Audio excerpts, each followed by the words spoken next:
Partly convertible debentures, fully convertible debenture. Suitability की बात करेंगे, एस्टेब्लिश ट्रैक रिकॉर्ड है तो पार्टली कन्वर्टेबल डिवेंचर इशू करना चाहते हैं। फुली कन्वर्टेबल डिवेंचर जिसके पास एस्टेब्लिश ट्रैक रिकॉर्ड नहीं है उन्हें फुली कन्वर्टेबल डिवेंचर इशू करने चाहिए।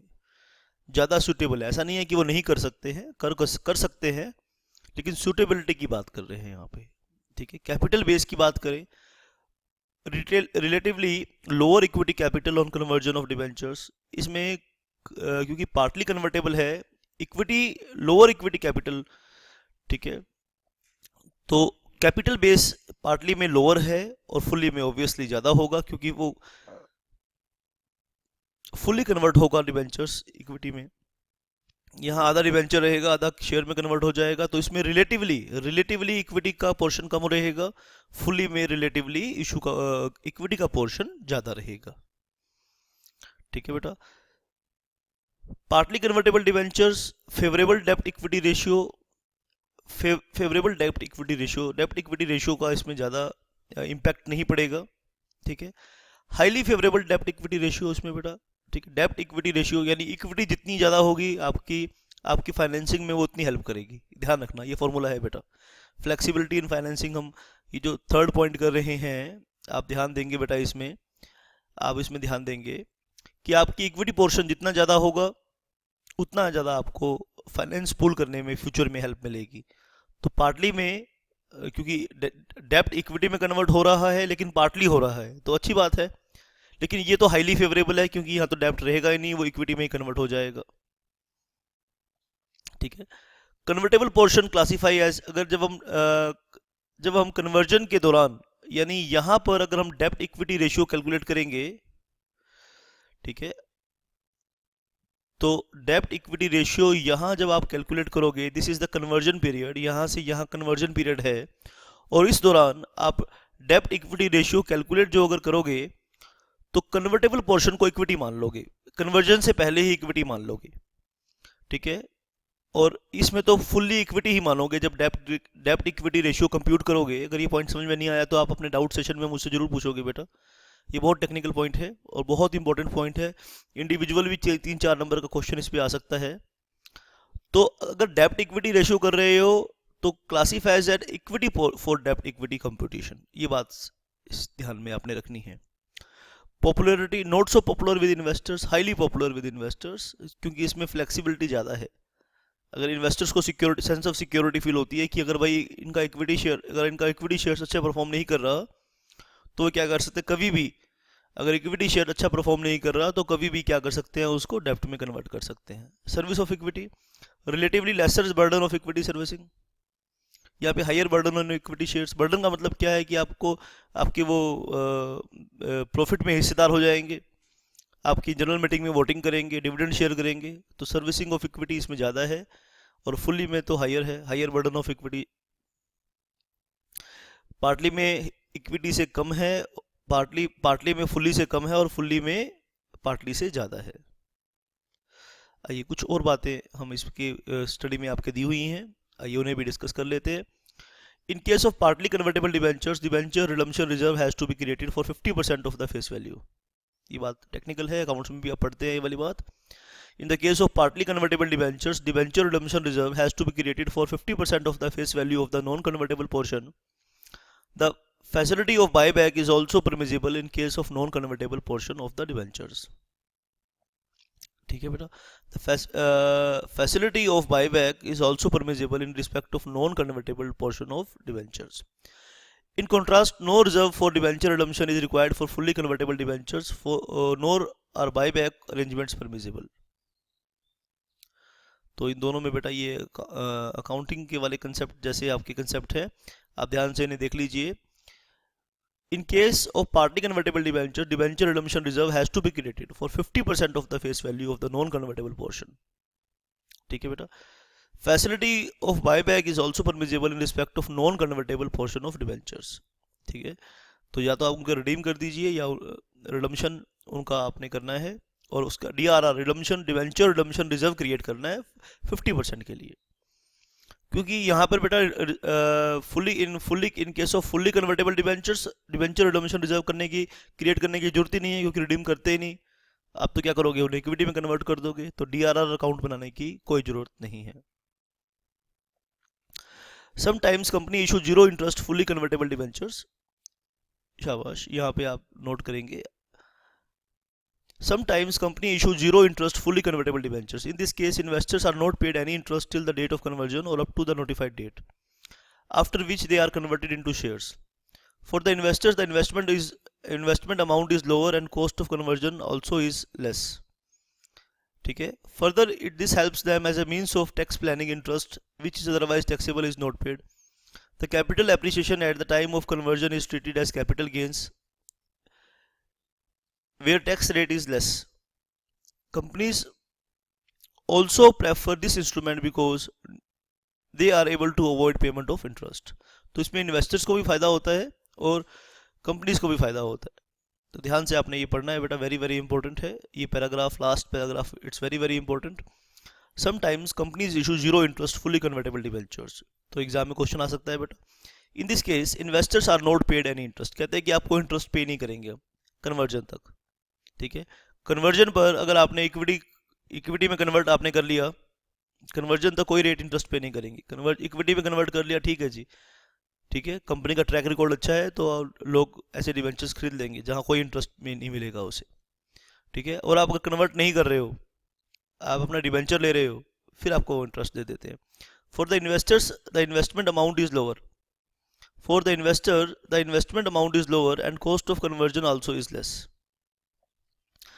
ठीक है बेटा, फर्दर दिस, क्योंकि कॉस्ट ऑफ कन्वर्जन फिर कम आपको ऑफर करेंगे ना, कन्वर्जन कॉस्ट आपको कम देंगे क्योंकि आप इंटरेस्ट पे नहीं कर रहे। अगर कन्वर्जन कॉस्ट भी आपकी हाई रखेंगे फिर आप क्यों खरीदोगे उसे। तो यूजुअली इन डॉक्यूमेंट्स में कन्वर्जन कॉस्ट कम होती है। इक्विटी शेयर्स, कितने रुपए का इक्विटी शेयर आपको देंगे, वो कन्वर्जन कॉस्ट होती है। ठीक है, मान लो कंपनी ने 20 रुपए का शेयर इशू किया, तो आपको 20 रुपए का इशू कर रहे हैं, 25 रुपए का इशू करेंगे, 30 रुपए का इशू करेंगे, तो जो कन्वर्जन कॉस्ट होगी वो इन सिक्योरिटीज में कम होती है। Capital appreciation at the time of conversion is treated as capital gain, और जो कैपिटल एप्रिशिएट होगी आपकी उसे कैपिटल गेन ट्रीट करेंगे, where tax is less, where comparatively tax is less. ठीक है, तो दोनों को, इन्वेस्टर को टैक्स कम देना पड़ेगा और कंपनी को इंटरेस्ट पे नहीं करना पड़ेगा, दोनों को फायदा होगा। तो इसको बोलते हैं, ठीक है, zero interest fully convertible debenture. क्यों डिबेंचर खरीदते हैं, दो फायदे होते हैं उसके, टैक्स बचता है और कन्वर्जन रेट कम होती है, इसीलिए लोग इसे खरीदते हैं। Fully convertible debenture with interest optional. In this case there is no interest payment involve, say for first 6 months, then the holder can exercise option and apply for securities at a premium without paying additional amount.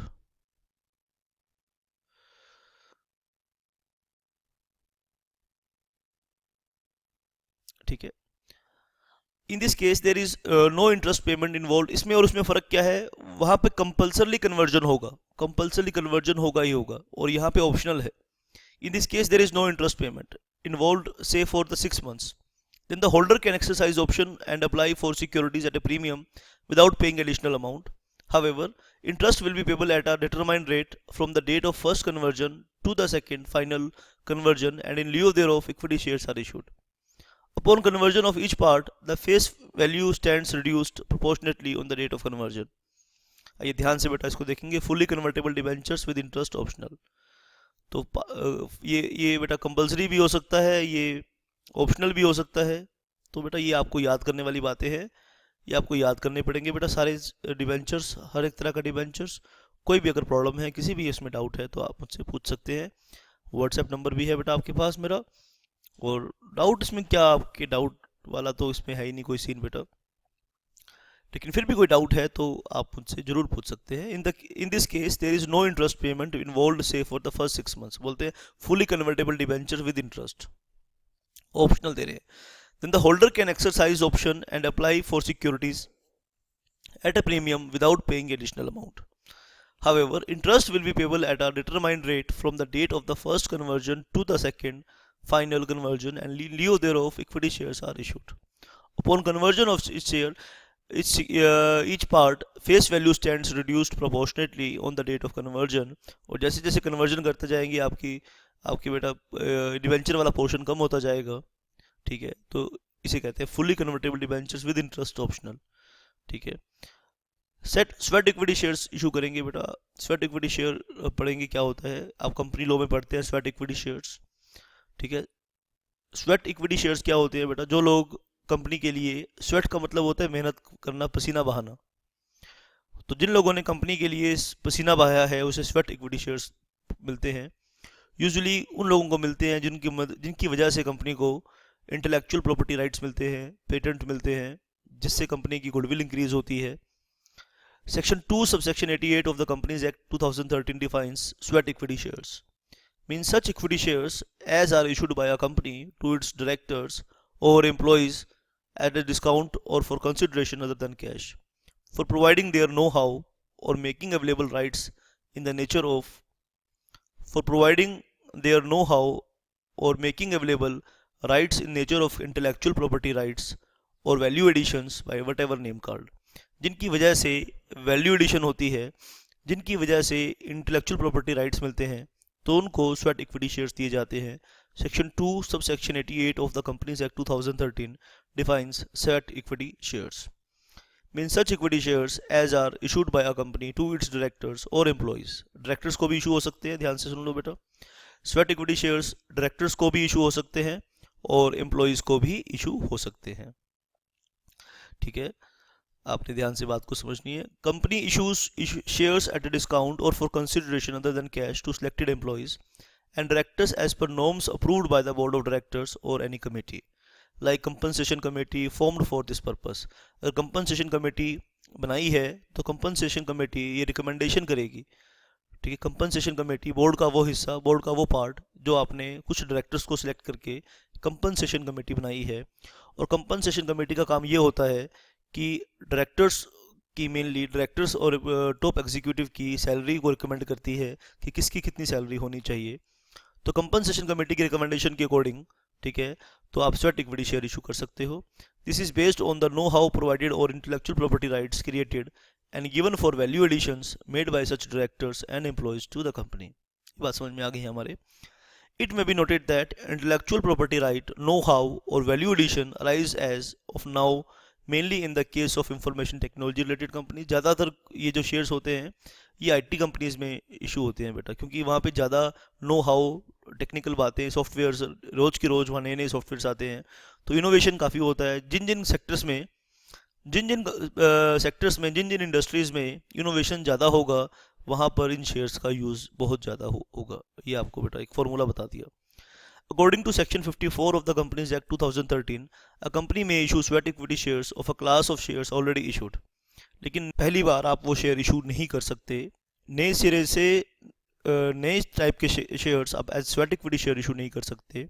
आपको वही share issue करने होंगे जो आप पहले issue कर चुके हैं। Issue is authorised by the special resolution, SR बेटा, एसआर स्पेशल रेजोल्यूशन। आप कंपनी लॉ में श्योर शॉर्ट पास होना चाहते हो तो एक फॉर्मूला सुन लो, जितने भी स्पेशल रेजोल्यूशन है उसकी एक लिस्ट बना के बैठ जाओ। मैं आपको, आप मुझसे अगर मिलें तो मैं आपको, अगर आप कंपनी लॉ मुझसे करते हैं तो बहुत अच्छी बात है, आपको वहाँ डिटेल में बेटा, तो लास्ट में आप जानते हैं बेटा मैं कितने समराइज्ड नोट्स बनवा देता हूँ कंपनी लॉ के। लेकिन जो बच्चे कंपनी लॉ मुझसे नहीं कर रहे, मैं आपके लिए भी ये उम्मीद रखता हूँ कि आप पास हो जाएं, और आप क्या करें बेटा, एक स्पेशल रेजोल्यूशन की लिस्ट बना के बैठ जाएं, ठीक है। पेपर के अंदर 20-25 नंबर का पेपर तो उसी लिस्ट में से आ जाना है बेटा।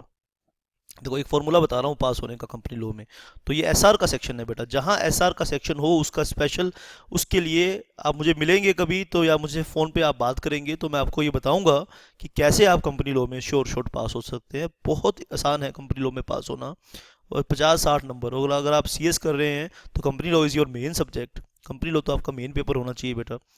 तो यहाँ पे तो आपके 70-80 नंबर आने चाहिए कंपनी लॉ में, यहाँ तो पास होने के लाले नहीं होने चाहिए। अगर अगर आपको पीछे प्रीवियसली अगर आप में से कुछ बच्चे फेल हुए हैं ये कंपनी लॉ में, या कंपनी लॉ में जिनको डर लग रहा है, तो सुन लो, एक स्पेशल रेजोल्यूशन की लिस्ट बना के बैठ जाओ, ठीक है।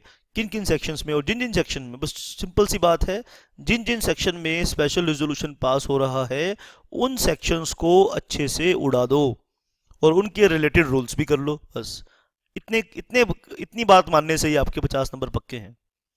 इतनी सी बात मानने से ही आपके 40 से 50 नंबर पक्के हैं कंपनी लॉ के अंदर। फिर और मेहनत करोगे तो बेटा और तो रिजल्ट आपको मिलेंगे ही मिलेंगे। आइए, resolution specifies the number of shares, current market price, consideration if any.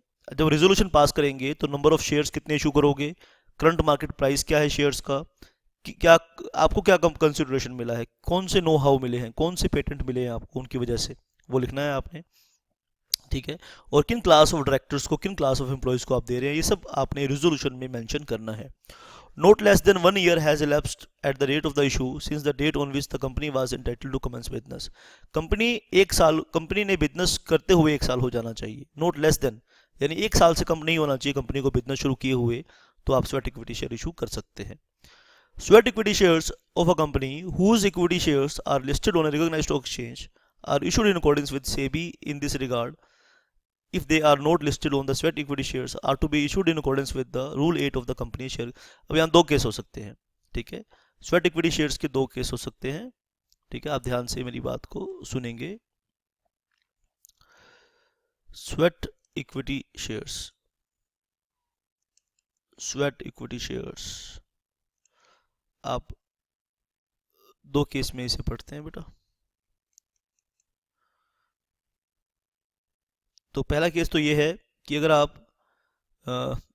आपकी बेटा सुन लीजिए ध्यान से, अगर आपकी कंपनी लिस्टेड है तो आपने कैसे करने हैं, और अगर आपकी कंपनी अनलिस्टेड है, याद रखना बेटा इस बात को, याद रखेंगे बेटा इस बात को आप।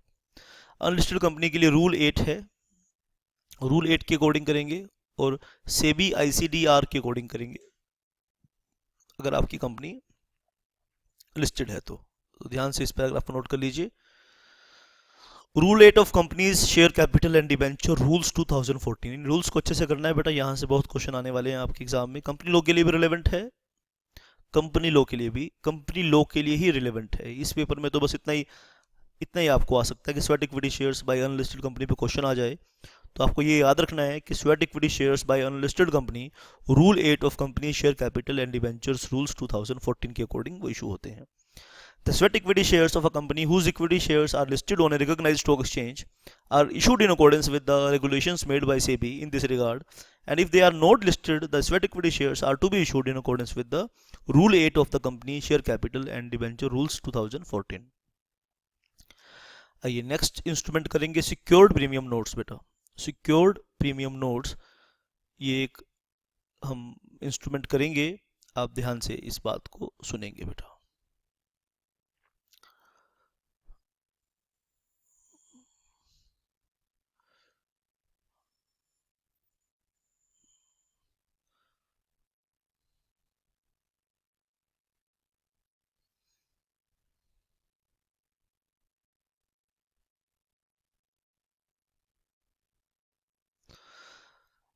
Secured premium notes, these instruments are issued with detachable warrants। ठीक है, ये जो इंस्ट्रूमेंट होते हैं इनके साथ एक डिटैचेबल वारंट होता है। डिटैचेबल वारंट मतलब क्या, जैसे मान लीजिए एक इंस्ट्रूमेंट है, ठीक है,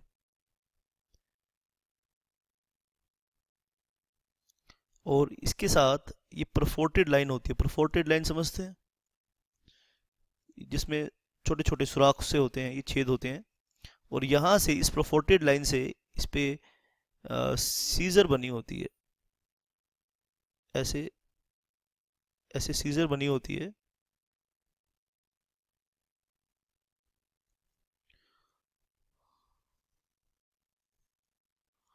इस तरह की सीजर सी कैंची सी बनी होती है बेटा, इसके ऊपर आप ध्यान देंगे तो इसका मतलब होता है कि यहाँ से आप काट सकते हैं परफोर्टेड लाइन। डिटैचेबल वारंट, ये वारंट होता है बेटा आपके पास। अब ये जो मेन सिक्योरिटी है, ये जो मेन सिक्योरिटी है ये आपको इशू कर रहे हैं, सिक्योर्ड प्रीमियम नोट्स इशू कर रहे हैं बेटा। अब यहाँ पे देखेंगे कि वारंट के साथ आपको क्या मिलता है। जो वारंट के साथ मिलेगा वो different different type of securities में हम इसको यूज करेंगे इस कंसेप्ट को। यानी मेन सिक्योरिटी आपको हम रिडीम कर देंगे और वारंट पे आपको कुछ और दे देंगे, तो इसको बोलते हैं सिक्योर्ड प्रीमियम नोट्स। आइए समझते हैं क्या है। These instruments are issued with detachable warrants and are redeemable after a notified period of 4 to 7 years। तो इसका 4 से 7 साल तक इसका मेच्योरिटी पीरियड होता है। Warrants enable the holder to get equity shares allotted, और जो ये वारंट होता है कहते हैं कि इसके बदले में आपको क्या मिल जाएंगे, इस वारंट को कंपनी को दोगे तो इसके बदले में आपको इक्विटी शेयर्स मिल जाएंगे। तो ये आपका रिटर्न ऑन इन्वेस्टमेंट आ जाएगा बेटा। ये आपने company, these instruments are issued with detachable warrants and are redeemable after a period of 4 to 7 years. The warrants enable the holder to get equity shares allotted provided the security premium notes are fully paid. It combines the feature of both debt and equity. दोनों में डेप्ट और equity में features होते हैं। जो main security, जो main principal amount है उसे डेप्ट माना जाता है, जो इंटरेस्ट अमाउंट है उसके बदले में आपको इक्विटी देती जाती है। During the lock in period no interest is paid, और लॉक इन पीरियड के दौरान कोई इंटरेस्ट पे नहीं किया जाता। Holder has an option to sell back the SPN to the company at par value after the lock in period. If the holder exercise this option, no interest premium is paid on redemption. In case the holder keeps it further, he is paid the principal amount along with the additional interest premium. ठीक है, और अगर 4 to 7 year के बाद अगर आप इसको 4 to 7 year तक कोई इंटरेस्ट नहीं देंगे और जो इंटरेस्ट का अमाउंट होगा उसके बदले में आपको शेयर दे देंगे। ठीक है, 4 to 7 ईयर के बाद अगर आप उसे रखते हैं, ठीक है भाई, देखो ऐसा है, अब बात को ध्यान से समझना। ठीक है, इसके अंदर बात को आप ध्यान से समझेंगे, मैं आपको समझा रहा हूं बेटा। क्या है ये 4 to 7 ईयर्स का इसका मेच्योरिटी पीरियड है। 4 to 7 ईयर्स का मेच्योरिटी पीरियड है।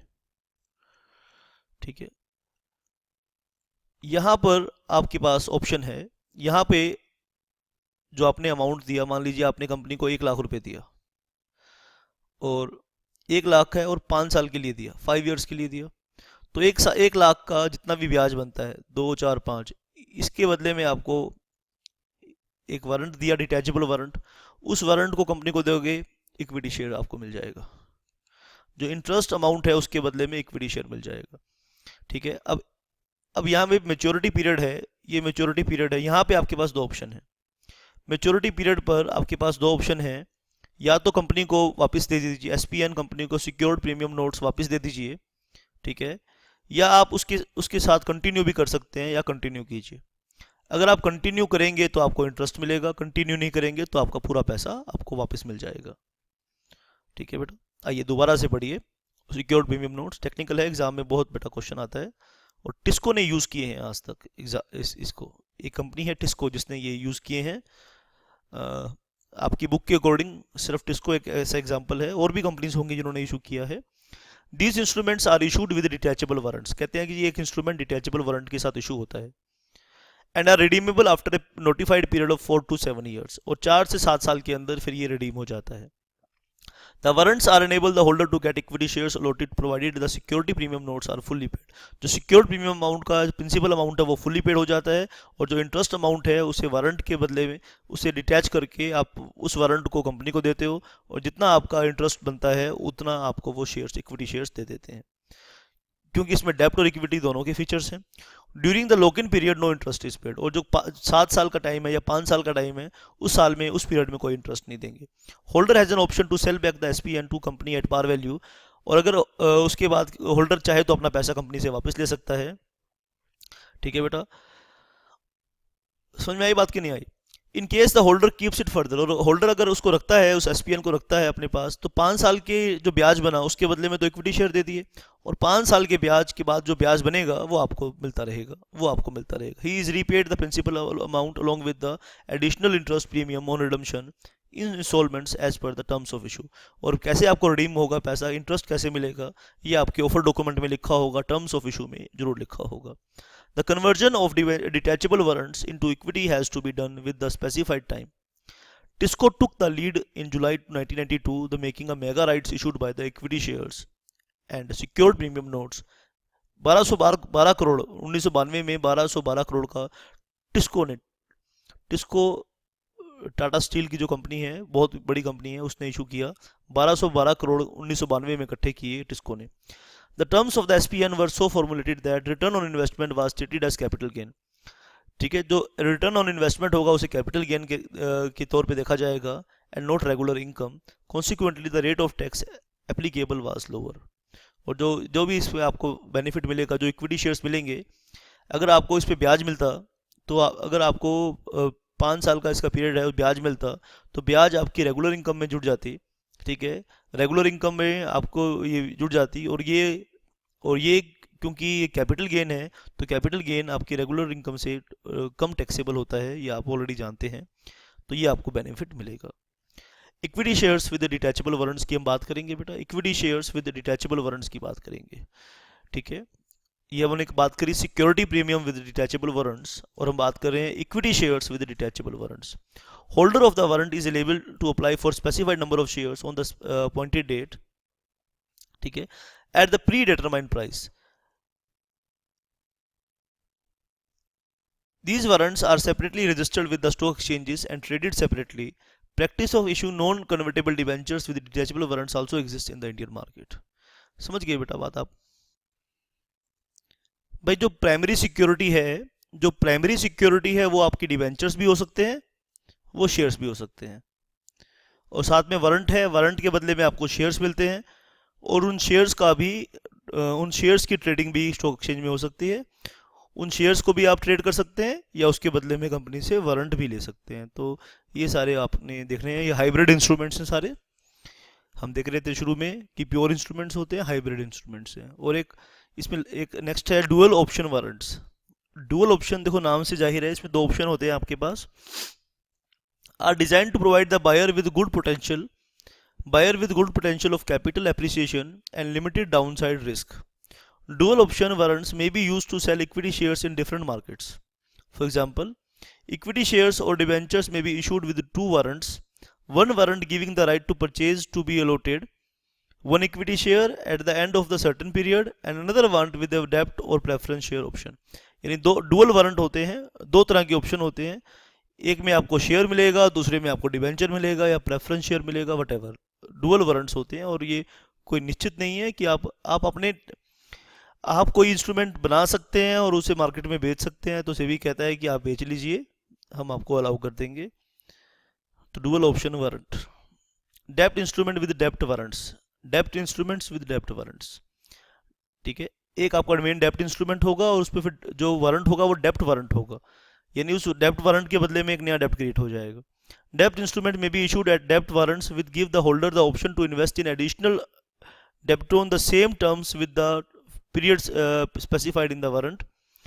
This warrant is beneficial to the investors in period of falling interest rate when the holder can exercise the debt warrant. अब बेटा फ्यूचर में अब देखें, आप अगर हिस्ट्री को ट्रेस करें आप पीछे, तो इंटरेस्ट रेट तो कम होते जाते हैं। अब इसमें क्या होगा कि आपको हम एक इंस्ट्रूमेंट इशू करेंगे, ठीक है, और इस इंस्ट्रूमेंट के साथ एक वारंट डिटैच होगा। ये मेन इंस्ट्रूमेंट है, ये इसके साथ वारंट है। मैच्योरिटी पीरियड पर ये इसका पैसा आपको वापस मिल जाएगा, और इस वारंट के बदले में एक नया डेप्ट कंपनी और एक्सेप्ट कर लेगी। इस पे इंटरेस्ट रेट यानी ब्याज का पैसा आपका इन्वेस्ट हो जाएगा आगे। क्या मतलब है इसमें? जो ब्याज का पैसा है वो आगे इन्वेस्ट हो जाएगा। अब उस ब्याज पे जो ब्याज मिलेगी वो प्री डिटरमाइंड होगी, वो आज से 5 साल पहले वाली ब्याज मिल रही होगी। जब आपने मतलब यहाँ वारंट को डेप्ट में कन्वर्ट करवाया आपने, तो यहाँ जो इंटरेस्ट रेट इस पीरियड में मान लो जो इंटरेस्ट मिलेगी वो इस पीरियड की मिलेगी, और बाकी इन्वेस्टर्स को रिड्यूस्ड इंटरेस्ट रेट मिल रहा होगा। बाकी लोग यहाँ जो इन्वेस्ट कर रहे होंगे उन्हें कम ब्याज मिल रही होगी, आपको ब्याज ज़्यादा मिल रही होगी। तो ये इसका फ़ायदा है, ठीक है बेटा, डेप्ट इंस्ट्रूमेंट विद डेप्ट वारंट्स का। ठीक है, तो आसान है बेटा। डेप्ट फॉर इक्विटी स्वैप, स्वैप का मतलब होता है चेंज करना, बदला करना। ठीक है, these instruments give an offer to the debt holder to exchange the debt for equity shares of the company. The issuer offering debt or equity swaps are interested in increasing the equity capital by improving their debt equity ratio. Issuer को क्या फायदा होगा कि डेप्ट equity में convert हो जाएगा, डेप्ट equity ratio बदल जाएगी, फ्यूचर में वो और फाइनेंस बैंकों से लोन वगैरह उनको इजीली मिल जाएगा। They reduce their interest burden कम हो जाएगा, ठीक है, क्योंकि डेप्ट इक्विटी में कन्वर्ट होगा तो डेब्ट की तरह सर्विस नहीं करनी पड़ेगी, डेब्ट की तरह सर्व नहीं करना पड़ेगा तो इंटरेस्ट बर्डन कम हो जाएगा।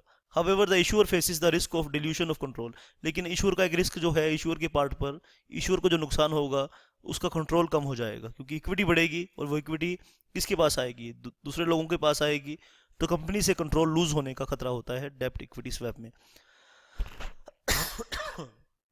इन्वेस्टर के पॉइंट ऑफ व्यू से देखें, from the investor point of view there is potential gain for the rise in the value of equity shares, the potential rise in the price of equity shares may or may not materialized.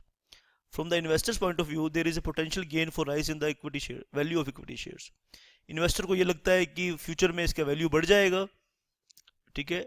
आज आपको आपने डेब्ट equity swap खरीदा, आपको पता है कि आज 5 साल के बाद इसका ये डेब्ट इक्विटी में कन्वर्ट हो जाएगा, तो उसका वैल्यू बढ़ जाएगा, शेयर का वैल्यू काफ़ी बढ़ जाएगा। तो आपको लगता है, आप बुलिश हैं इस चीज़ को लेके कि इक्विटी शेयर्स के प्राइस बढ़ सकते हैं, तो आप डेब्ट इक्विटी स्वैप यहाँ पे खरीदेंगे। Variation of this instruments are mortgage back securities, ठीक है। तो आप में इसमें डिफरेंट वेरिएशंस मेंटेन कर सकते हैं। तो मॉर्गेज बैक सिक्योरिटीज होती हैं ये बेटा, यानी जो फुली सिक्योर्ड होती है, और जो आपको हो सकता है कि इसमें आपको मंथली पेमेंट मिले, हो सकता है कि आपको इसमें बाद में पेमेंट मिले, और जो पेमेंट मिलेगी उसमें एक पोर्शन तो प्रिंसिपल अमाउंट का होगा और दूसरा पोर्शन इसमें ब्याज का होगा। आप ध्यान से इसे पढ़ेंगे बेटा, कोई भी अगर डाउट है तो पूछेंगे। Variation of this term instrument are mortgage back securities that split the monthly payment from underlying mortgage into 2 parts, receiving a specified portion of the principal payment and a different specified portion of the interest payment. तो इसमें variation हो सकते हैं payment को लेके। इस instrument में company terms of issue में वेरिएशन कर सकती है कि कितना ब्याज देना है, प्रिंसिपल अमाउंट का उसमें कितना पोर्शन होगा, जो मंथली पेमेंट मिलेगी स्वैप डेट से पहले, डेब्ट फॉर इक्विटी स्वैप, और जो रिडम्पशन होगा वो किस तरह से होगा, कंपनी इसमें टर्म्स ऑफ इशू में फिक्स कर सकती है। आप पढ़ेंगे इंडेक्स रेट नोट्स बेटा। इंडेक्स रेट नोट्स में क्या होता है कि इंटरेस्ट रेट शुरू में फिक्स नहीं होता। इंटरेस्ट रेट बोलते हैं फिक्स हम वहाँ करेंगे जब आपको हम पेमेंट करेंगे। तो जैसे 182 ट्रेजरी बिल्स आप मनी मार्केट इंस्ट्रूमेंट में पढ़ेंगे, 182 2 days treasury bill, yield rates, ठीक है। तो जैसे वहाँ इल्ड कैलकुलेट होता है, उस तरह से यहाँ भी इंटरेस्ट कैलकुलेट होता है, उसे बोलते हैं इंडेक्स रेट नोट्स। यानी इंटरेस्ट की पेमेंट अप फ्रंट फिक्स नहीं होती, इंटरेस्ट की पेमेंट बाद में फिक्स होती है at the time of maturity date. आइए आगे बढ़ेंगे। एक्सटेंडेबल नोट्स क्या होते हैं? Extendable notes are issued for 10 years with flexibility to the issuer to review the interest rate every 2 years। आइए इसमें हम देखेंगे बेटा, extendable notes are issued for 10 years with flexibility to the issuer to review the interest rate every 2 years। इसमें हर 2 साल के बाद इशूअर इंटरेस्ट रेट को रिव्यू करेगा। Interest rate is adjusted every 2 years to reflect than prevailing market conditions by trying the interest rate to a spread over a bond index such as 2 years treasury notes, ठीक है बेटा। तो ये depending on the ये बेटा terms and conditions पे depend करता है। यानी इसमें एक्सटेंडेबल नोट्स में क्या होगा, इंटरेस्ट रेट हर 2 साल के बाद चेंज हो सकती है। इसमें फ्लेक्सिबिलिटी होती है इशूअर को लेके कि 10 साल तक वो इशू मेच्योरिटी पीरियड होगी उसकी, ठीक है। तो extendable notes are issued for 10 years। इसको एक्सटेंडेबल नोट्स कहते हैं कि हर 2 साल के बाद हम इंटरेस्ट रेट को रिव्यू करेंगे, और रिव्यू करेंगे तो अगर आपको पसंद आई तो आप आगे एक्सटेंड कर सकते हैं, नहीं पसंद आई तो आप अपना पैसा वापस ले सकते हैं। भाई मैंने आज आपको एक्सटेंडेबल नोट्स इशू कर दिए, ठीक है, 10 साल तक ये एक्सटेंड हो सकते हैं। हर 2 साल के बाद हम इंटरेस्ट रेट रिवाइज करेंगे। अगर आपको नया इंटरेस्ट रेट एक्सेप्ट हो, ठीक है, तो आगे कंटिन्यू करेंगे, अगले 2 साल के लिए कंटिन्यू करेंगे। अगर इंटरेस्ट रेट एक्सेप्टेबल नहीं है तो आपको 2 साल के बाद वो पैसा वापस मिल जाएगा। देख रहे हैं बेटा, है तो वही 2-3 बातें, 2-3 बातों को ऊपर नीचे करके ही अलग अलग तरह के इंस्ट्रूमेंट्स बना देते हैं। आप इन्हें पढ़ेंगे बेटा, कोई भी अगर डाउट आएगा तो आप ये लेवल पे फ्लोट रेट आप पढ़ेंगे बेटा, जीरो कूपन रेट ये पढ़ेंगे, डीप डिस्काउंट बॉन्ड आप ये सब पढ़ेंगे, disaster bond, option bonds, easy exit bond, ठीक है बेटा, क्लिप एंड स्ट्रिप बॉन्ड्स, ये अलग अलग तरह के बॉन्ड्स हैं जिन्हें आप पढ़ेंगे ध्यान से, और कोई भी इसमें आपको दिक्कत नहीं आएगी, ठीक है। इसमें जहां आपको बेटा, इसमें हर एक आप देख रहे हैं, हर एक इंस्ट्रूमेंट में सिर्फ यही तो ब्याज कब मिलेगी, ब्याज फिक्स कब होगी, ब्याज के बदले में इक्विटी मिलेगा, ब्याज के बदले में डेब्ट मिलेगा, ये सब बातें इसके अंदर हैं। आप इन सब इंस्ट्रूमेंट्स को ध्यान से पढ़ेंगे, और कोई भी इंस्ट्रूमेंट पे अगर डाउट है आप तो मुझसे आप जरूर पूछेंगे बेटा। तो इन इंस्ट्रूमेंट्स को सारा पढ़ना है आपने, ठीक है। और ये सारे इंस्ट्रूमेंट आप पढ़ोगे तो यहाँ तक आप टैक्स फ्री बॉन्ड्स तक आप ये सारे इंस्ट्रूमेंट पढ़ोगे, और किसी में भी अगर डाउट आएगा तो आप मुझसे पूछेंगे। है कुछ नहीं इसमें, हर एक तरह के इंस्ट्रूमेंट में इंटरेस्ट का ट्रीटमेंट कैसे होगा, इंटरेस्ट की कैलकुलेशन कैसे होगी, इक्विटी के बदले में डेप्ट मिलेगा, डेप्ट के बदले में आपको एक और डेप्ट मिलेगा, इंटरेस्ट रेट शुरू में फिक्स करेंगे, इंटरेस्ट रेट बाद में फिक्स करेंगे। तो ये सब बातें, वो जो रिटर्न ऑन इन्वेस्टमेंट है वो कैपिटल गेन माना जाएगा कि वो रेगुलर इनकम मानी जाएगी। बस यही बातें हैं सारी बेटा, यही वेरिएबल्स हैं इन सब के अंदर। तो आप ये सारा बेटा, ये सारा आप पढ़ेंगे और इसमें आप मुझे व्हाट्सएप करेंगे कि कौन सा आपको समझ में आया, कौन सा आपको समझ में नहीं आया। एक बार मैं पढ़ने का आपको मौका दे रहा हूँ, और इन सब इंस्ट्रूमेंट्स को मैं अगले सेशन में भी डिस्कस करूँगा। एक सेशन में और मैं इसके ऊपर लूँगा। आप तब तक एक बार सारे ही इंस्ट्रूमेंट्स घर से पढ़ कर आएंगे, और अगले इंस्ट्रूमेंट में इनमें से जो जो समझ में नहीं आया फिर अगली क्लास में हम उन सब इंस्ट्रूमेंट्स को इशू डिस्कस करेंगे बेटा। तो कैपिटल इंडेक्स्ड बॉन्ड्स, ये सब यहाँ तक बॉन्ड पढ़कर आएंगे बेटा। ये जो बॉन्ड पढ़कर आएंगे आप जीडीआर तक सारे बॉन्ड पढ़कर आएंगे। ग्लोबल डिपॉजिटरी रिसीट्स पढ़ेंगे बेटा, जीडीआर का कंसेप्ट पढ़ेंगे। जीडीआर के ऊपर एक तो डिपॉजिटरी रिसीट के ऊपर बेटा अलग से चैप्टर है, तो वहाँ हम इसे पढ़ेंगे। तो फॉर द टाइमिंग हम इस इंस्ट्रूमेंट को यहाँ पे नहीं पढ़ रहे हैं। क्यों नहीं पढ़ रहे हैं? क्योंकि इसके ऊपर अलग से चैप्टर है। फॉरेन करेंसी कन्वर्टेबल बॉन्ड के ऊपर भी बेटा अलग से एक चैप्टर है हमारे पास, वहाँ इसे अलग से पढ़ेंगे। इंडियन डिपॉजिटरी रिसीट के ऊपर बेटा ये अलग से चैप्टर है, इसको भी हम वहीं से पढ़ेंगे। Trekking stock,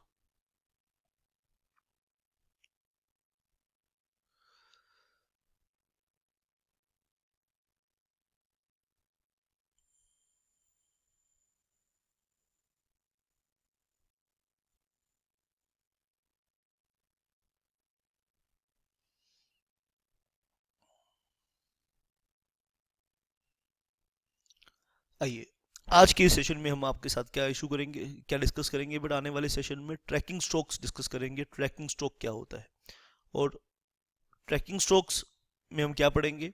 a tracking stock is a type of common stock that tracks or depends on the financial performance of a specific business unit or operating division of a company rather than the operation of the company as a whole. As a result, if the unit of division performs well, the value of the tracking stock may increase even if the company's performance as a whole is not up to the mark or satisfactory. The opposite may also be true. ठीक है बेटा। तो trekking stock मतलब क्या होगा कि ऐसा stock जब हम एक कंपनी के मान लीजिए दो तीन तरह के बिजनेसेस हैं, दो तीन तरह के यूनिट्स हैं, और एक यूनिट में एक प्रोडक्ट बनता है, एक यूनिट में उसके कारें बनती हैं।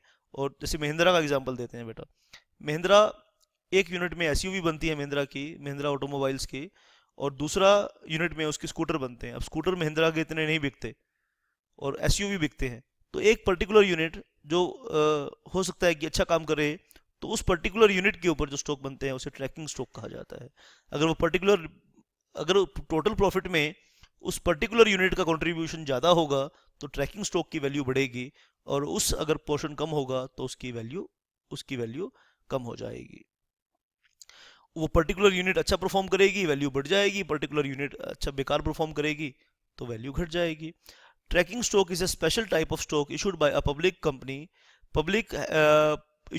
publicly held company to track the value of one segment of the company. By issuing a tracking stock, the different segments of the company can be valued differently by investors. ठीक है बेटा, बात समझ में आपने पढ़ना है इसे। Tracking stocks are generally issued by a parent company in order to create a financial vehicle that tracks the performance of particular division or subsidiary. ठीक है बेटा, when a parent company issues tracking stock, all revenues and expenses of the applicable division are separated from the parent company's financial statements. ठीक है बेटा, तो अलग से उसके फाइनेंशियल रिकॉर्ड्स अलग से बनाने पड़ेंगे। अलग से बनाओगे तभी पता चलेगी बेटा कि उसकी फाइनेंशियल, उसकी पोजीशन कैसी है, उसकी परफॉर्मेंस कैसी है। Often this is done to separate a high growth division from the large losses shown by the financial statements of the parent company. The parent company and its shareholders, however, still control operations of the subsidiary. ठीक है बेटा, तो ये trekking stock का concept है, आप इसे पढ़ेंगे बेटा। कोई भी इसको डाउट है तो आप उससे पूछेंगे। क्या बेनिफिट है इसका, एडवांटेजेस क्या हैं और डिसएडवांटेजेस क्या हैं, आइए पढ़ेंगे एडवांटेजेस और डिसएडवांटेज को। A key advantage of the tracking stock is that it offers divisional managers degree of decision making authority। ठीक है बेटा, तो इसमें क्या होगा बेटा, डिसीजन मेकिंग आपको डिविजनल बेसिस पे होगी, यानी आप एक पर्टिकुलर मैनेजर है जो, ठीक है, वो अपनी परफॉर्मेंस, इसमें आप इंडिविजुअल मैनेजर्स की रिस्पॉन्सिबिलिटी और उनके स्टैंडर्ड फिक्स कर सकते हैं। आपको पता लग सकता है कि इसमें किस यूनिट की वजह से तो प्रॉफिट हो रहा है और किस यूनिट की वजह से लॉस हो रहा है। तो की एडवांटेज ये है बेटा, advantage of tracking stock is that it offers divisional managers a degree of decision making authority। Divisional managers को अथॉरिटी मिलती है, उनको रिस्पॉन्सिबिलिटी मिलती है, that might otherwise be unattainable given top management reluctance to dilute its control over the divisions assets. क्योंकि top management नहीं चाहती कि डिवीजन लेवल पर डिसीजन हो, टॉप लेवल की मैनेजमेंट ये चाहती है कि उसके डिसीजंस ही मेटेरियलाइज हों, लेकिन इस केस में डिविजनल मैनेजर्स को भी पावर मिल जाती है। The practical effect should be to enhance job satisfaction for divisional managers, thus reducing the retention risk and also increasing the company's responsiveness to changing market conditions।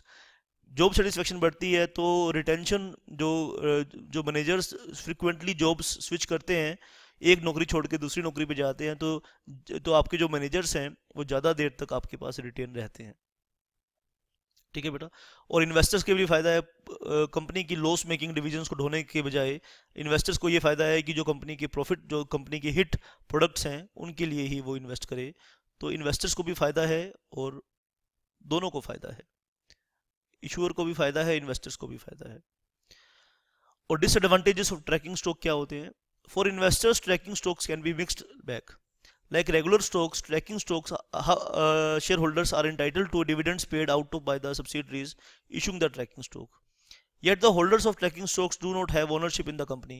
ये इसका नुकसान है। Instead, at times, tracking stock shareholders vote on the issue affecting the corporate parent, ठीक है, not the subsidiary whose stocks they own। Another downside is the fact that board of directors of the tracking stock subsidiary is often put in place by the parent company and is not elected by tracking stock shareholders, which would cause conflict of interest। और trekking stock के जो trekking stock को जो manage कर रहे होते हैं, जो डायरेक्टर्स होते हैं, उनको अपॉइंटमेंट करने का राइट ट्रैकिंग शेयर होल्डर्स को नहीं होता। ठीक है, ट्रैकिंग स्टॉक होल्डर्स को उनके अपॉइंटमेंट का राइट नहीं होता, क्योंकि उनके जो डायरेक्टर्स होते हैं वो पेरेंट कंपनी अपॉइंट करती है। तो ये इसका नुकसान है। डिसएडवांटेजेस पढ़ रहे हैं इसका, ट्रैकिंग स्टॉक का ध्यान से आप पढ़ेंगे। For investors, tracking stock can be a mixed bag. Like regular stocks, tracking stockholders are entitled to, अगर आप कंपनी में कंट्रोल लेना चाहते हैं, अगर आप सिर्फ प्रॉफिट देख रहे हैं तो आप ट्रैकिंग स्टॉक आप खरीदिए, लेकिन आप चाहते हैं कि आप कंपनी में जाके वोटिंग करें, उसके पार्टिसिपेशन, डायरेक्टर्स की पार्टिसिपेशन में पार्टिसिपेट करें, तो ट्रैकिंग स्टॉक होल्डर को वो अपॉर्चुनिटी नहीं मिलती, क्योंकि डायरेक्टर्स कौन अपॉइंट करता है? डायरेक्टर्स इसके अपॉइंट पेरेंट कंपनी करती है। आप पढ़ेंगे बेटा डिसएडवांटेजेस ऑफ ट्रैकिंग स्टॉक पढ़ेंगे। Tracking stocks are highly skeptical also. Shareholders have limited voting rights if they have and they cannot elect their own boards. Moreover, if the parent company falls on hard times, conflict could develop between the shareholders of a track division, especially if they continue to do well, and shareholders of the parent company. The potential for such conflict could affect the performance of the tracking stock। तो बेटा झगड़ा हो सकता है, disputes हो सकते हैं, parent जो ट्रैक्स, जो क्योंकि अगर कंपनी का समय खराब चल रहा है तो उस खराब समय में तो दोनों के इंटरेस्ट में कॉन्फ्लिक्ट होगा तो मामला खराब हो सकता है। Tracking stocks are highly susceptible also, क्योंकि इसमें थोड़ा सा रिस्क होता है, क्योंकि अगर आपका बाकी यूनिट अच्छे काम नहीं कर रहे हैं तो जिन लोगों के पास पूरी कंपनी के शेयर्स हैं और जिनके पास ट्रैकिंग स्टॉक्स हैं उनके इंटरेस्ट आपस में क्लैश करेंगे, तो डिस्प्यूट्स बढ़ेंगे, तो इसमें हो सकता है कि जो वो पर्टिकुलर यूनिट पे भी उसकी परफॉर्मेंस पे भी इफेक्ट पड़े। Another important drawback with tracking stock is that it can dramatically increase the potential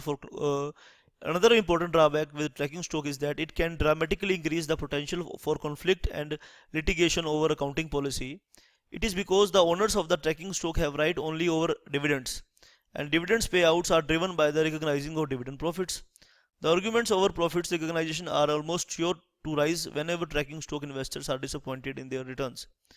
They will surely be tempted to accuse corporate management of adopting policies that deliberate, क्योंकि trekking stock holder के पास का जो dividend declaration का right है वो तो parent company के पास होगा, वो तो मेन डायरेक्टर्स के पास होगा, तो ठीक है बेटा, तो क्योंकि डिविडेंड डिक्लेयर करने का राइट आपके पेरेंट के पास है, तो वो अगर डिविडेंड डिक्लेयर नहीं कर रहे तो ट्रैकिंग स्टॉक जो स्टॉक होल्डर्स हैं उनको उनको डिससेटिस्फेक्शन होगी, क्योंकि वो जो एक्सपेक्ट करते थे रिटर्न वो नहीं मिलेगा, क्योंकि इसमें डिविडेंड डिक्लेयर करने का राइट ट्रैकिंग स्टॉक के मैनेजमेंट के पास नहीं होता। तो ये इसलिए ड्रॉबैक है, ये इसका एक ड्रॉबैक है। तो डिसएडवांटेज आपने पढ़े बेटा, ट्रैकिंग स्टॉक के डिसएडवांटेजेस पढ़े आपने।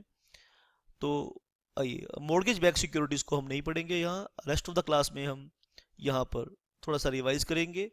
एडवांटेजेस पढ़ा, ट्रैकिंग स्टॉक का एडवांटेज क्या है, और ट्रैकिंग स्टॉक का मीनिंग आपको बताया, उसके एडवांटेजेस डिसएडवांटेजेस नोट कर लीजिए बेटा, ये एग्जाम में क्वेश्चन आ सकता है, नोट कर लीजिए। एक बार इस पूरे चैप्टर को हम रिवाइज कराएंगे शुरू से बेटा। आइए, 10 मिनट तक इस पूरे चैप्टर को हम रिवीजन करेंगे, और ये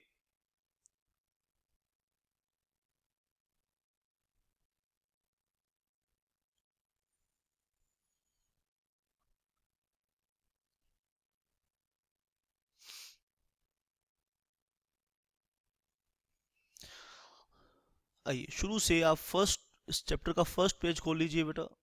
8 से 10 नंबर इस चैप्टर में छुपे हुए हैं, 8 से 10 नंबर लेके बैठा हुआ है चैप्टर बेटा ये। तो सबसे पहले आपने क्या करना है,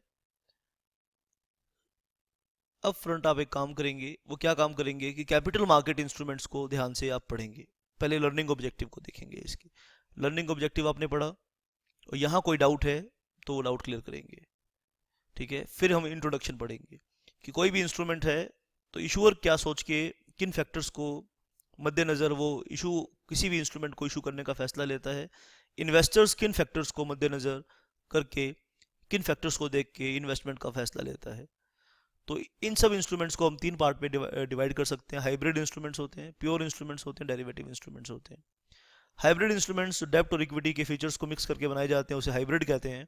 प्योर इंस्ट्रूमेंट्स अगर डेप्ट ओरिएंटेड इंस्ट्रूमेंट है या इक्विटी ओरिएंटेड इंस्ट्रूमेंट है तो उसे प्योर इंस्ट्रूमेंट कहेंगे। डेरिवेटिव या कॉन्ट्रैक्ट्स होते हैं जिनकी खुद की कोई वैल्यू नहीं होती, अंडरलाइंग एसेट से वो वैल्यू रियलाइज करते हैं, ठीक है। और इसमें अंडरलाइंग कमोडिटीज़ क्या क्या हो सकती हैं और क्या क्या डेरिवेटिव हो सकते हैं, इसके बारे में हमने डिटेल में पढ़ा। आगे और भी हम डिटेल में चर्चा करेंगे इस चैप्टर के अंत में भी, और स्टॉक एक्सचेंज वाले चैप्टर में भी डिटेल में इसे पढ़ेंगे। आइए बेटा, इक्विटी शेयर्स पढ़ा, फिर हमने इक्विटी शेयर्स के बारे में डिस्कस किया। Important characteristics of equity shares हमने डिस्कस करी यहाँ पर, ठीक है। Shares with differential voting rights के कंसेप्ट डिस्कस किए, बहुत इंपॉर्टेंट है बेटा, बहुत इंपॉर्टेंट है। प्रेफरेंस शेयर डिस्कस किया, बहुत इंपॉर्टेंट है। और डिफरेंट टाइप के preference shares, cumulative preference shares, non cumulative preference shares, convertible preference shares, redeemable preference shares, participating preference shares और नॉन पार्टिसिपेटिंग प्रेफरेंस शेयर्स हमने डिस्कस किए। कम्युलेटिव, इनके फीचर्स डिस्कस किए, क्या क्या होते हैं इनमें, ये आपने अच्छे से पढ़ना है बेटा। कोई भी यहाँ डाउट है तो जरूर पूछना है। डिवेंचर्स डिस्कस किए बेटा, डिवेंचर्स के क्या क्या फीचर्स होते हैं, टाइप्स ऑफ डिवेंचर्स हमने डिस्कस किए, bearer debentures, registered debentures, category of debenture, fully convertible debenture, non convertible debenture, partly convertible debenture. ये 11वीं क्लास से आप पढ़ते आ रहे हैं बेटा। या कोई भी डाउट है तो आप डाउट जरूर पूछेंगे बेटा। खत्म करना है बेटा आज के दिन, इसे आप मान लीजिए कि आप इसे आज के दिन खत्म करना है, ठीक है। क्या फायदे हैं, आपने कुछ भी नहीं छोड़ना इस चैप्टर के अंदर, एक पॉइंट नहीं छोड़ना। पार्टली कन्वर्टेबल डिबेंचर में, फुल्ली कन्वर्टेबल डिबेंचर में क्या डिफरेंस है, बहुत हिट क्वेश्चन है। स्वेट इक्विटी शेयर्स क्या होते हैं बेटा, ये पढ़ना है हमने ये। और फिर इसके बाद बेटा ये बहुत सारे हाइब्रिड टाइप के इंस्ट्रूमेंट्स हम पढ़ेंगे। इसमें मैंने 4-5 आपको पढ़ाए हैं। सिक्योर्ड प्रीमियम नोट्स आपको बताया मैंने इसके अंदर, ठीक है। Equity shares with detachable warrant मैंने आपको बताया है, डुअल ऑप्शन वारंट बताया है, डेप्ट इंस्ट्रूमेंट विद डेप्ट वारंट बताया, डेप्ट इक्विटी स्वैप आपके बारे में बताया है। आप देख रहे हैं बेटा, इसमें कुछ वेरिएबल्स, इंडेक्स रेट नोट्स आपको बताया है। इसके बाद ये कुछ और इंस्ट्रूमेंट्स हैं, इसी तरह के इंस्ट्रूमेंट्स हैं जिसमें वेरिएबल होगा। इंटरेस्ट रेट फिक्सेशन के बारे में कैसे ये वेरिएशन हो सकता है, पेमेंट को लेके वेरिएशन हो सकता है। तो ये 8-10 तरह के और इंस्ट्रूमेंट्स हैं, बॉन्ड्स हैं, इन्हें आप पढ़ेंगे। आपको एक बार पढ़ने का मौका दे रहा हूँ, ठीक है। अगली क्लास से पहले आप मुझे जरूर व्हाट्सएप पे फीडबैक देंगे कि आपको क्या समझ में आया, क्या समझ में नहीं आया। और इनमें से ज़्यादातर को मैं नेक्स्ट क्लास में आपके साथ डिस्कस करूँगा। और इसके अलावा बेटा ये सब बॉन्ड्स, अलग अलग तरह के बॉन्ड्स मैं आपको डिस्कस करूँगा। इसके बाद बेटा ग्लोबल डिपॉजिटरी रिसीट्स इस चैप्टर में नहीं समझेंगे, क्योंकि पूरा अलग से चैप्टर पढ़ेंगे डिपॉजिटरी रिसीट्स का, तो वहाँ समझेंगे इसे, क्योंकि अपने टाइम को बचाएंगे बेटा, टाइम मैनेजमेंट करेंगे प्रॉपर तरीके से। तो फॉरेन करेंसी कन्वर्टेबल बॉन्ड भी इस चैप्टर में नहीं समझा रहा मैं आपको, वो भी मैं वहाँ समझाऊंगा। इंडियन डिपॉजिटरी रिसीट्स भी मैं अलग से चैप्टर में पढ़ाऊंगा बेटा। ट्रैकिंग स्टॉक आपको बता दिया, इसका मीनिंग क्या है, ट्रैक स्टॉक का मीनिंग क्या है, इसका मतलब बता दिया, इसके एडवांटेजेस क्या हैं और इसके डिसएडवांटेजेस क्या हैं, ये भी हम आपको बता चुके हैं ऑलरेडी, एडवांटेजेस और डिसएडवांटेज। मॉर्गेज बैक सिक्योरिटीज ये बेटा अगली क्लास में मैं आपको बताऊंगा, बहुत इंपॉर्टेंट है, हाईली इंपॉर्टेंट। फ्यूचर्स क्या होते हैं ये हमने डिटेल में भी पढ़ना है, ऑप्शंस क्या होते हैं, फ्यूचर्स और ऑप्शंस थोड़ा सा डिटेल में मैं बताऊंगा। और अ, इस चैप्टर में नहीं बताऊंगा, थोड़ा सा डिटेल में हम इसका जो फर्दर हम सेकेंडरी मार्केट पढ़ेंगे तो वहाँ अच्छे से डिटेल में लेटर ऑन बढ़ाएंगे। लेकिन यहाँ इसका मतलब जरूर आपको क्लियर कर दूंगा कि इसका मतलब क्या होता है। Hedge funds, other pooled funds, fund of funds, ये सब चीज़ें बेटा हम आपके साथ डिटेल में डिस्कस करेंगे। और इनके ऊपर फर्दर भी आगे भी चैप्टर्स आएंगे, वहाँ भी इनके बारे में हम चर्चा करेंगे। तो एक क्लास इसके अंदर और लगाएंगे हम, और उस क्लास को अटेंड करने के बाद आपके ये 8 से 10 नंबर इंस्ट्रूमेंट के चैप्टर से डिस्कस कर लेंगे। तो आपको जो मैंने होमवर्क दिया है डिफरेंट टाइप्स ऑफ बॉन्ड्स पढ़ने का, different types of hybrid instruments पढ़ने का, वो काम आप कर कर आएंगे। और जो भी आपके डाउट्स होंगे वो ज़रूर आप मुझे बताएंगे तो मैं आपको सॉल्व करूँगा। Thank you very much for this session.